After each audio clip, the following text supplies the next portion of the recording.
कंवर साहब अस्सलाम वालेकुम सर।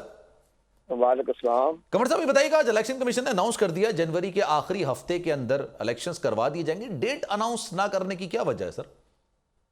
इलेक्शन कमीशन पाकिस्तान ने उन्होंने कह दिया है कि इंतखाबात जो हैं वो जनवरी के आखिरी हफ्ते में होंगे। जब वो शेड्यूल जारी करेंगे तो शेड्यूल के दो पहलू होते हैं, या तो इलेक्शन हो जाएंगे 48 और 50 और 55 तक के दिनों के अंदर।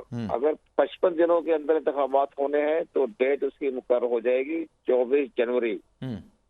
24 जनवरी को इंतखाबात जो है वो इलेक्शन एक्ट 57 के तहत उसकी डेट बनती है 24 और 25 जनवरी। तो उन्होंने कह दिया कि इंतखाबात जनवरी के आखिरी हफ्ते होंगे। इसका मतलब यही है कि इलेक्शन 24 या 25 जनवरी को हो जाएंगे, और अगर ये 48 दिन का टाइम लेते हैं तो ये इलेक्शन होंगे 20 जनवरी को। और सर इसका मतलब ये भी हो सकता है कि ये जनवरी से थोड़ा सा आगे बढ़ जाए, फरवरी तक चले जाएं?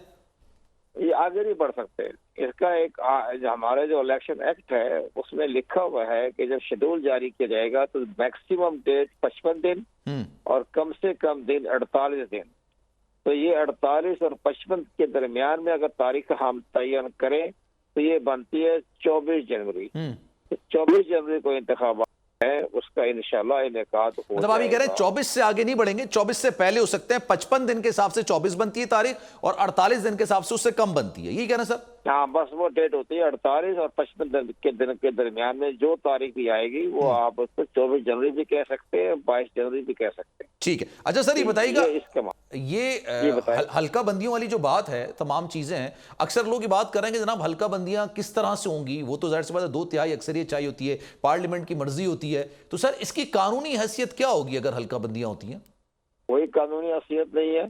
जब इलेक्शन कमीशन ने 30 नवंबर को अपना नोटिफिकेशन कर देना है इंतखाबी हल्का बंदी का, तो बस वो हाथमी हो गया। इलेक्शन कमीशन पाकिस्तान के नोटिफिकेशन के बाद वो किसी अदालत में वो चैलेंज नहीं किया जा सकता। ये लिखा हुआ है हमारे सेक्शन में, जो हमारा डिलिमिटेशन एक्ट है उसमें लिखा हुआ है। अच्छा सर, सब्सक्राइब करें और बेल दबाएं ताकि कोई खबर रह न जाए।